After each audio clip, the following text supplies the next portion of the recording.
Welcome to 2026. Now, I know I don't have a great history of actually completing TBRs that I make, but this time I decided to do something different. Usually I have a certain theme to how I make my TBRs.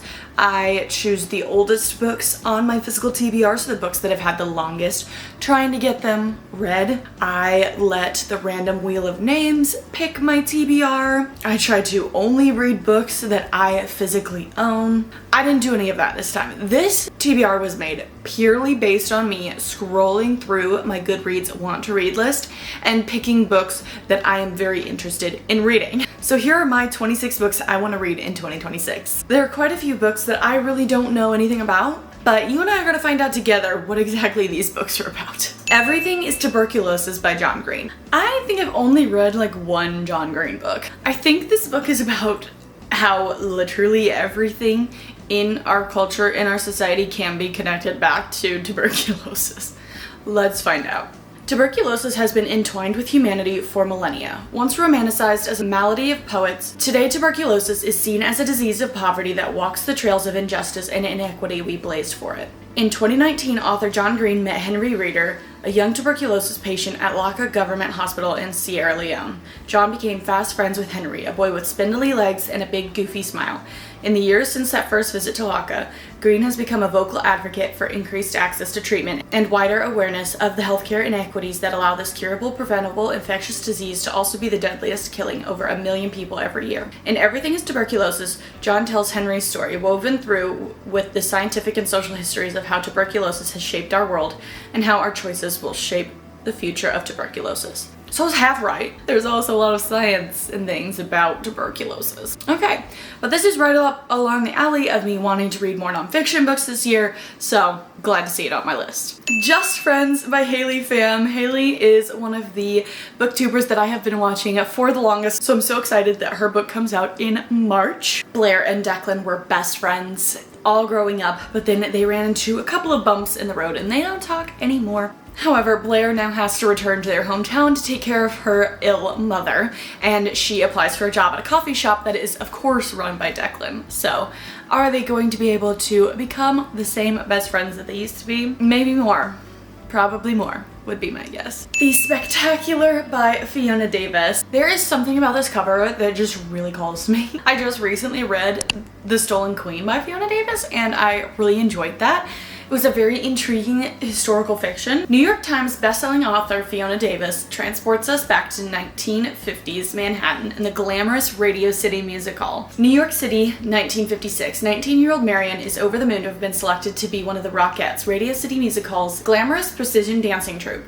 It's an honor to perform in the world's most spectacular theater, an Art Deco masterpiece. But with 4 shows a day, as well as grueling rehearsals, not to mention exacting standards of perfection to live up to, Marion quickly realizes that the life of a Rockette has both extraordinary highs and devastating lows. Then one night, a bomb explodes in the theater. It's only the latest in a string of explosions around the city, orchestrated by a person the press has nicknamed the Big Apple Bomber.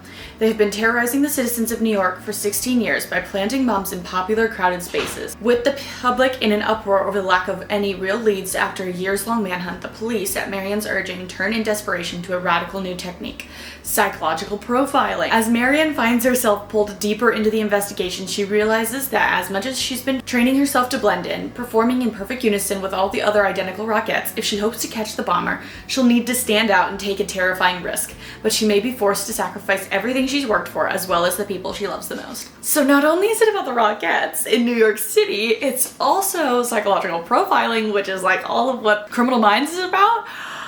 This is like the perfect book for me. The next book on my list is Howl's Moving Castle by Diana Wynne Jones. Now, I don't know anything about this book. It's got this funny looking walking house on it, and I'm pretty sure that this is one of Faith's Reading Things favorite books. Sophie has the great misfortune of being the oldest of 3 daughters, destined to fail miserably should she ever leave home to seek her fate. But when she unwittingly attracts the ire of the Witch of the Waste, Sophie finds herself under a horrid spell that transforms her into an old lady. Her only chance at breaking it lies in the ever-moving castle in the hills, the wizard Howl's castle. To entangle the enchantment, Sophie must handle the heartless Howl, strike a bargain with the fire demon, and meet the Witch of the Waste head-on. Along the way, she discovers that there's far more to Howl and herself than first meets the eye. Is this like some sort of cozy fantasy kind of vibes? I'm not big on cozy fantasies, but I feel like it's time I try them out. Billy Summers by Stephen King. I have read one Stephen King novel. It was The Institute. I have tried to read The Stand twice. I eventually got rid of that book. But this one I don't think is a horror novel, so I might find it to be a little bit easier to read. Plus, some of the booktubers that I watch have read this and given it 5 stars, so that is a pretty big indicator to me that I might really like it. Chances are, if you're a target of Billy Summers, 2 immutable truths apply. You'll never even know what hit you, and you're really getting what you deserve. He's a killer for hire and the best in the business, but he'll do the job only if the assignment is truly a bad person. But now, time is catching up with him and Billy wants out. Before he can do that though, there's one last hit, which promises a generous payday at the end of the line, even as things don't seem quite on the level here. Given that Billy is among the most talented snipers in the world, a decorated Iraq war vet, and a virtual Houdini when it comes to vanishing after the job is done, what could possibly go wrong? How about everything? Part war story and part love letter to small-town America and the people who live there, this spectacular thriller of luck, fate, and love will grip readers with its electrifying narrative. As a complex anti-hero with one last shot at redemption, must avenge the crimes of an extraordinarily evil man, you won't ever forget this stunning novel from master storyteller Stephen King, and you'll never forget Billy. So it sounds more of a thriller than a horror book, which is definitely more up my alley. The Grimoire Grammar School Parent-Teacher Association by Caitlin Rosakis. I saw this book at Target one day and it just intrigued me. 2 parents and their recently bitten werewolf daughter try to fit into a privileged New England society of magic aristocracy, but deadly terrors await them. Ancient prophecies, remorseless magical trials, hidden conspiracies, and the PTA bake sale. When Vivian's kindergartner Aria gets bitten by a werewolf, she is rapidly inducted into the hidden community of magical schools. Reeling from their sudden move, Vivian finds herself having to pick the right sacrificial dagger for Aria, keep stocked up on chew toys, and play PTA politics with sirens and chthonic nymphs and people who literally can set her hair on fire. As Vivian creens from hellhounds in the school corridors and demons at the talent show, she races to keep up with all of the arcane secrets of her new society. Shops only accessible by magical portal, the brutal trials to enter high school, and the eternal inferno that is the parents' WhatsApp group. And looming over everything is a prophecy of doom that sounds suspiciously like it's about Aria. Vivian might be facing the end of days just as soon as she can get her daughter dressed and out the door. It's kind of giving me Assistant to the Villain vibes. You know, that kind of fantasy storyline that's been a bit twisted to be a little bit more comical. It just really caught my eye. Fake Skating by Lynn Painter. I read one Lynn Painter book in 2025 and I just want to read more of her books. This one is her most recent release, I believe. From playdates on the playground to sneaking into movie theaters, Danny and Alec were inseparable as kids until Danny moved away. Years later, Danny is back in Minnesota and excited to reconnect with the nerdy and comforting Alec. But teenage Alec is nothing like the boy she remembers. He's the hockey star in a town where hockey players are worshipped as gods, and he loves it. When one thing leads to another and Danny and Alec find themselves thrown together and playing the role of boyfriend and girlfriend, complicated becomes an understatement.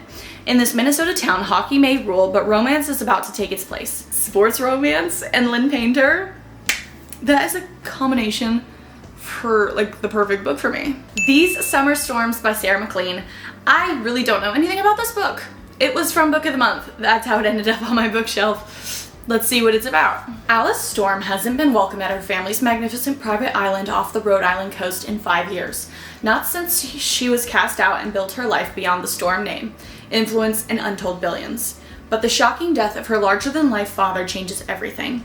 Alice plans to keep her head down, pay her final respects, such as they are, and leave the minute the funeral is over. Unfortunately, her father had other plans. The eccentric, manipulative patriarch left his family a final challenge, an inheritance game designed to upend their world. The rules are clear. Spend 1 week on the island, complete their assigned tasks, and receive the inheritance. But a whole week on Storm Island is no easy task for Alice. Every corner of the sprawling old house is bursting with chaos. Her older sister's secret love affair, her brother's unyielding arrogance, her younger sister's constant analysis of the vibes, her mother's cold judgment, and all under the stern, watchful eyes of Jack Dean, her father's intriguing and too handsome second-in-command. It will be a miracle if Alice manages to escape unscathed. A smart and tender story about the transformative power of grief, love, and family, this luscious novel explores past secrets, present truths, and futures forged in the wake of wild summer storms. Okay, that sounds a little bit like it's up my alley. A game? An inheritance game? You know I love that. Forget Me Not by Stacey Willingham. I have read a book by this author before. It was Flicker in the Dark, which was a very confusing thriller novel. I'm still not really sure how I feel about it, but this cover is pretty, once again, from Book of the Month. Let's see what it's about. 22 years ago, Claire Campbell's older sister Natalie disappeared shortly after her 18th birthday. Days later, her blood was found in a car, a man was arrested, and the case was swiftly closed. In the decades since, Claire has attempted to forget her traumatic past by moving to the city and climbing the ranks as an investigative journalist, until an unexpected call from her father forces her to come back home and face it all anew. With the entire summer now looming ahead, a summer spent with nothing to do in her childhood home with her estranged mother, Claire decides on a whim to accept a seasonal job at Galloway Farm, a muscadine vineyard in coastal South Carolina, less than an hour away from where she grew up. At first glance, Galloway is an idyllic escape for Claire, a scenic retreat full of slow-paced nostalgia, as well as a place where her sister seemed truly happy in that last summer before she vanished. It feels like the perfect plan to pass the time. However, as soon as Claire starts to settle in, she stumbles across an old diary written by one of the vineyard's owners, and what at first seems like the story of young rebellion and love turns into something much more sinister as it begins to describe details of various unsolved crimes. As the days stretch on, Claire finds herself becoming more and more secluded as she starts to obsess over the diary's contents, as well as the lingering feeling that her own sister's disappearance may have somehow tied to it all. Galloway was supposed to be a place to help her move forward, but instead, Claire quickly finds herself immersed in her own dark and dangerous past. Well, alright then. Beg, Borrow, or Steal by Sarah Adams. This is the third book in the When in Rome series. I just recently read Practice Makes Perfect, the second book, so of course makes sense for me to want to read the third one. Emily Walker hates having her carefully crafted world disrupted by anyone, most of all her legendary nemesis, Jack Bennett. He's the opposite of the wonderful heroes she dreams up in her double life as a romance writer, which is why Emily was perfectly happy when Jack left Rome, Kentucky mid-school year with his fiancée. The last thing Emily saw coming was Jack's return at the start of summer after calling off the wedding and ending his relationship, but he's here to stay as her colleague and her neighbor. Jack is glad to be back, eager to renovate his house and work on the next mystery novel under his best-selling pen name, but when he realizes he's now neighbors with the one woman who has always pushed his buttons, he discovers something he's even more excited about, thwarting Emily and her petty plans to sabotage his return. With their chemistry-fueled animosity at an all-time high, Emily accidentally sends an email to their school's principal that could reveal her secret literary side hustle. She needs to steal back her manuscript, and Jack, she hates to admit, is just the man to help her. Surprisingly, he agrees. Will their unlikely alliance put an end to their rivalry, or could it end to a steamy plot twist they never saw coming? Of course it will! Of course it will, because it's a book by Sarah Adams, and of course those two characters are going to end up together and live happily ever after. I didn't know that these people were authors, which is such a fun twist to the storyline. I always love reading books about authors. I'm so excited to read this now. Before I was like, oh, that sounds like a good read, but now I'm like, guys, I'm actually like getting so excited for these books on this list. Wild Dark Shore by Charlotte McConaughey. I don't know, there's something about this cover that is just hauntingly beautiful to me. I had seen some people talking about it, and then my mom sent me this book and said she'd heard really great things about it, and then I just saw it in Destiny Sidwell's Best Books of 2025, so I'm like, okay, I guess I need to read it. A family on a remote island. A mysterious woman washed ashore. A rising storm on the horizon. Dominic Salt and his 3 children are caretakers of Shearwater, a tiny island not far from Antarctica. Home to the world's largest seed bank, Shearwater was once full of researchers, but with the sea levels rising, the salts are now its final inhabitants. Until during the worst storm the island has ever seen, a woman mysteriously washes ashore. Isolation has taken its toll on the salts, but as they nurse the woman, Rowan, back to strength, it feels like she might just be what they need. Rowan, long accustomed to protecting herself, starts imagining a future where she could belong to someone again, but Rowan isn't telling the whole truth about why she set out for Shearwater. And when she discovers sabotage radios in a freshly dug grave, she realizes Dominic is keeping his own secrets. As the storms on Shearwater gather force, they must all decide if they can trust each other enough to protect the precious seeds in their care before it's too late, and if they can finally put the tragedies of the past behind them to create something new together. A novel of breathtaking twists, dizzying beauty, and ferocious love, while dark shores about the impossible choices we make to protect the people we love, even as the world around us disappears. I don't know what I thought this book was about. That's definitely not what I thought this book was about. Legend by Marie Lu.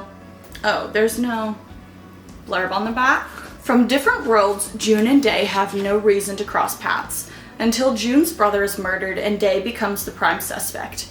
In a shocking turn of events, the two uncover what really brought them together and the sinister lengths to which their country will go to keep its secrets. That really didn't tell me anything of what this book is about. Is it dystopian fiction? I'm not really sure, but we'll figure it out. The Heaven and Earth Grocery Store by James McBride. Now, I had originally not wanted to read this book because with the title of this book, I thought it was going to be some like dual point of view kind of thing, like between heaven and earth.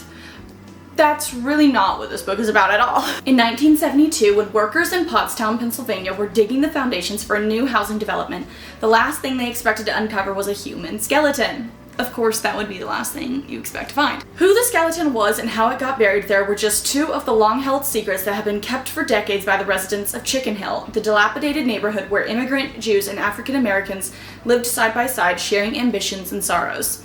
Chicken Hill was where Moshe and Chona Ludlow lived when Chona ran the Heaven and Earth grocery store, which served the neighborhood's quirky collection of blacks and European immigrants, helped by her husband Moshe, a Romanian-born theater owner who integrated the town's first dance hall. When the state came looking for a deaf black child, claiming that the boy needed to be institutionalized, Chicken Hill's residents, roused by Chona's kindness and the courage of a local black worker named Nate Timblin, banded together to keep the boy safe. As the novel unfolds, it becomes clear how much the people of Chicken Hill have to struggle to survive at the margins of white Christian America, and how damaging bigotry, hypocrisy, and deceit can be to a community. When the truth is revealed about the skeleton, the boy, and the part the town's establishment played in both, McBride shows that it is love and community, heaven and earth, that ultimately sustains us. Bringing his masterful storytelling skills and his deep faith in humanity to the Heaven and Earth grocery store, James McBride has written a novel as compassionate as Deacon King Kong and as innovative as the Good Lord Bird.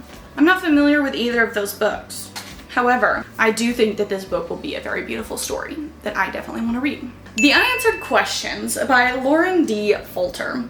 Now, this book, I believe, is written by a local author. I found this copy of the series in my local Goodwill, and I just went to Barnes & Noble the other day and saw this book in store for the first time, and there were signed copies there. The concept was very intriguing to me. It's been 24 hours since the bombing, the first attack in 300 years. The world is in panic. Everyone is pointing fingers, desperate for answers. A terrified young girl stumbles into the small town of the region of North Cordell to find herself immersed in an unfamiliar world and an unreliable mind. She is determined to find safety with no intentions of becoming involved with the new global conflict. When a light in the mountains calls to her, she and 5 others become caught up in a plot against the world. Now they must prove their innocence to a mysterious sergeant on the threat of death and discover the truth of a force against the very nature of what they know. But the truth is deadly, and once it knows your name, there is no going back. Yeah, I don't know. I've literally never seen anybody talk about this book, but I have the whole series. Oops. Skyward by Brandon Sanderson. I have been wanting to get into Brandon Sanderson's writing, however, I'm not gonna lie, it seems very daunting. But I found this one at Goodwill, and so now this is going to be my gateway into Brandon Sanderson. Defiance is survival. Spence's world has been under attack for decades. Now pilots are the heroes of what's left of the human race, and becoming one has always been Spence's dream. But her fate is intertwined with that of her father, a pilot himself who was killed years ago when he abruptly deserted his team, leaving Spence's chances of attending flight school at slim to none. No one will let Spencer forget what her father did, yet fate works in mysterious ways, and an accidental discovery in a long-forgotten cavern might just provide her with a way to claim the stars. You know I love a good dystopian book. I'm very sorry for what I'm about to say. I don't really know how to say this word. Daughter of the Reich. By Louise pham. As the dutiful daughter of a high-ranking Nazi officer, Hedy Heinrich is keen to play her part in the glorious new 1,000-year Reich. But she never imagines that all she believes and knows about her world will come into stark conflict when she encounters Walter, a Jewish friend from the past who stirs dangerous feelings in her. Confused and conflicted, Hedy doesn't know whom she can trust and where she can turn to, especially when she discovers that someone has been watching her. Realizing she is taking a huge risk, but unable to resist the intense attraction she has for Walter, she embarks on a secret love affair with him. Together they dream about when the war will be over and plan for their future, but as the rising tide of anti-Semitism threatens to engulf them, Hedy and Walter will be forced to take extreme measures. Will the steady march of the dark forces destroy Hedy's universe, or can love ultimately triumph? Propulsively, deeply affecting, and inspired by the author's family history, Daughter of the Reich is a mesmerizing page-turner filled with vivid characters and a meticulously researched portrait of Nazi Germany. In this riveting story of passion, courage, and morality, Louise pham introduces a bold young woman who's determined to tread the treacherous path of survival and freedom, showing readers the strength and the power of love and reminding us that the past must never be forgotten. Like I said, I want to read more historical fiction books. Here we are.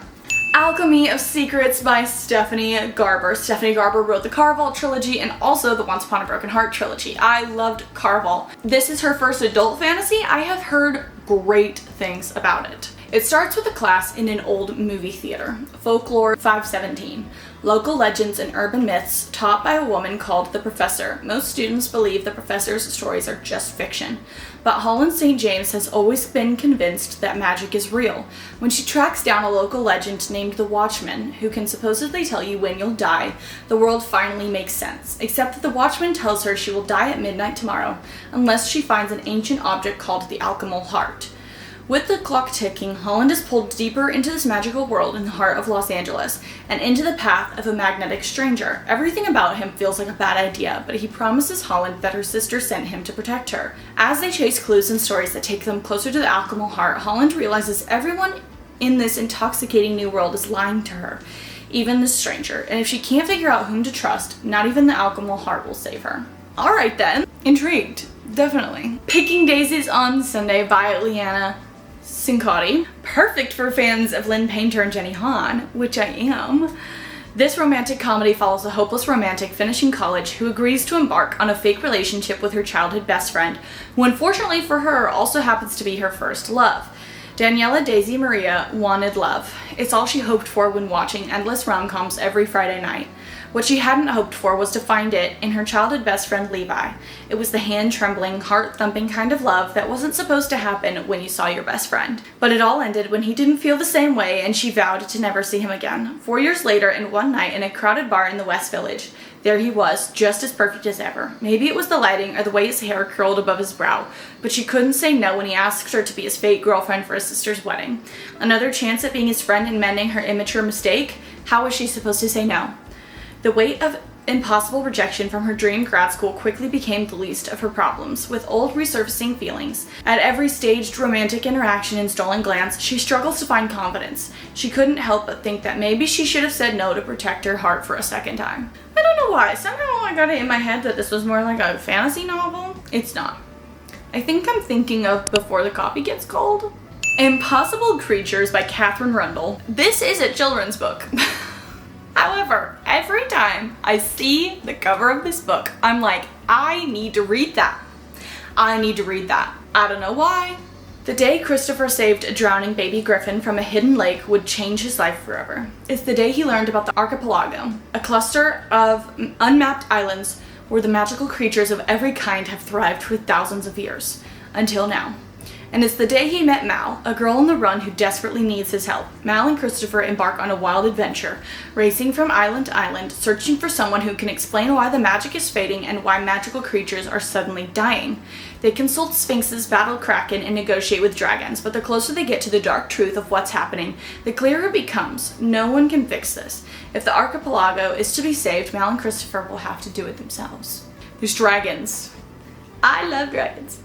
And I really just am a child at heart, so. Spark of the Everflame by Penn Cole. A fantasy series, a well-loved fantasy series that I know nothing about. In a mortal world colonized by the gods and ruled over by the Descended, their cruel magical offspring, Dean Bellator, yearns to escape her poor village. Her mother's sudden disappearance and the discovery of a dangerous secret about her past offer Diem an unexpected opportunity to enter the dark world of Descended royalty and unlock the web of mysteries her mother left behind. With the dying king's handsome, enigmatic heir watching her every move and a ruthless rebel alliance recruiting her to join the growing civil war, Diem will have to navigate the unwritten rules of love, power, and politics in order to save her family and all of mortal kind. No pressure! No pressure, girl! You got this. You're just a kid, but you can save the world too. I don't know, I think the 6th book of this is coming out this year. Could like it. Atmosphere by Taylor Jenkins Reid. Honestly, can't believe I still haven't read it yet. I really love Taylor Jenkins Reid's writing. I've read 5 of her books, and I love them. I love all of them. That's not really true, but I really like all of them. Joan Goodwin has been obsessed with the stars for as long as she can remember. Thoughtful and reserved, Joan is content with her life as a professor of physics and astronomy at Rice University. That's in Houston, which is where I grew up. And as aunt to her precocious niece, Frances. That is, until she comes across an advertisement seeking the first women scientists to join NASA's space shuttle program. Suddenly, Joan burns to be one of the few people to go to space. Selected from a pool of thousands of applicants in the summer of 1980, Joan begins training at Houston's Johnson Space Center alongside an exceptional group of fellow candidates, Top Gun pilot Hank Redmond and scientist John Griffin, who are kind and easygoing even when the stakes are highest, mission specialist Lydia Danes, who has worked too hard to play nice, warm-hearted Donna Fitzgerald, who is navigating her own secrets, and Vanessa Ford, the magnetic and mysterious aeronautical engineer, who can fix any engine and fly any plane. As the new astronauts become unlikely friends and prepare for their first flights, Joan finds a passion and love she never imagined. In this new light, Joan begins to question everything she thinks she knows about her place in the observable universe. Then, in December of 1984, on mission STS-LR9, it all changes in an instant. Fast-paced, thrilling, and emotional, Atmosphere's Taylor Jenkins Reid at her best, transporting readers to iconic times and places, creating complex protagonists, and telling a passionate and soaring story about the transformative power of love, this time among the stars. I've heard great things about this book. I think this was Sarah Caroli's favorite book of 2025. I will be reading it. Lessons in Chemistry by Bonnie Garmus. Chemist Elizabeth Zott is not your average woman. In fact, Elizabeth Zott would be the first to point out that there is no such thing as an average woman. But it's the early 1960s, and her all-male team at Hastings Research Institute takes a very unscientific view of equality. Except for one, Calvin Evans, the lonely, brilliant, Nobel Prize-nominated grudge holder who falls in love with all of the things, her mind. True chemistry results. Like science, though, life is unpredictable, which is why a few years later, Elizabeth Zott finds herself not only a single mother, but also the reluctant star of America's most beloved cooking show, Supper at 6. Elizabeth's unusual approach to cooking, combined 1 tablespoon acetic acid with a pinch of sodium chloride, proves revolutionary, but as her following grows, not everyone is happy. Because as it turns out, Elizabeth Zott isn't just teaching women to cook, she's teaching them to change the status quo. Laugh out loud funny, shrewdly observant, and studded with a dazzling cast of supporting characters, Lessons in Chemistry is as original and vibrant as its protagonist. This book is so popular and has now become a beloved TV show. I am very intrigued. Water for Elephants by Sarah Gruen. Now, I have tried to read this book before. I was listening to the audiobook, and I just simply never made it past chapter 1. However, I want to give this book a chance, and I tend to like books more when I read them physically. I guess I'll have to search it up because there is no blurb on this book. When Jacob Jankowski, recently orphaned and suddenly adrift, jumps onto a passing train, he enters a world of freaks, drifters, and misfits. A second-rate circus struggling to survive the Great Depression, making one-night stands in town after endless town. A veterinary student who almost earned his degree, Jacob is put in charge of caring for the circus menagerie. It is there he meets Marlena, the beautiful young star of the equestrian act, who is married to August, the charismatic but twisted animal trainer. He also meets Rosie, an elephant who seems untrainable until he discovers a way to reach her. Beautifully written, Water for Elephants is illuminated a wonderful sense of time and place. It tells the story of a love between two people that overcomes incredible odds in a world in which even love is a luxury that few can afford. I love The Greatest Showman, which is about a struggling circus. This is also about a struggling circus. See the parallels? I do. Nightbane by Alex Astor. This is the second book in the Light Lark series. This could either be a very good idea or a very bad idea. It has been years since I read Light Lark, the first book in this series. I might have to reread that book in order to read this one. But there have since been so many books released in this series that I'm like kind of intrigued to see where this continues to go. I'm not gonna read the blurb because I feel like that would be a spoiler for Light Lark, and I don't want to do that to you guys. Defy the Night by Bridget Kemmerer.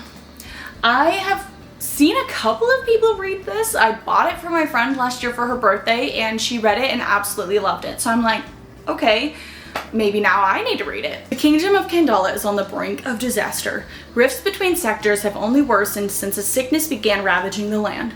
And within the royal palace, the king holds a tenuous peace with a ruthless hand. King Harriston was thrust into power after his parents' shocking assassination, leaving the younger Prince Korik to take on the brutal role of the king's justice. The brothers have learned to react mercilessly to any sign of rebellion. It's the only way to maintain order when the sickness can strike anywhere, and the only known cure, an elixir made from delicate moonflower petals, is severely limited. Out in the wilds, apothecary apprentice Tessa Cade is tired of seeing her neighbors die, their suffering ignored by the unyielding royals. Every night, she and her best friend Wes risk their lives to steal moonflower petals and distribute the elixir to those who need it most. But it's still not enough. As rumors spread that the cure no longer works and sparks of rebellion begin to flare, a particularly cruel act from the king's justice makes Tessa desperate enough to try the impossible, sneaking into the palace. But what she finds upon her arrival makes her wonder if it's even possible to fix Kandala without destroying it first. That last line though? Okay. I'm intrigued. Now, I was speaking about my love for dragons earlier, so of course it makes sense that the final book on my list of 26 books to read in 2026 is Eragon, the first book in the Inheritance Cycle series by Christopher Paolini. One boy, one dragon, a world of adventure. When Eragon finds a polished blue stone in the forest, he thinks it's the lucky discovery of a poor farm boy. Perhaps it will buy his family meat for the winter.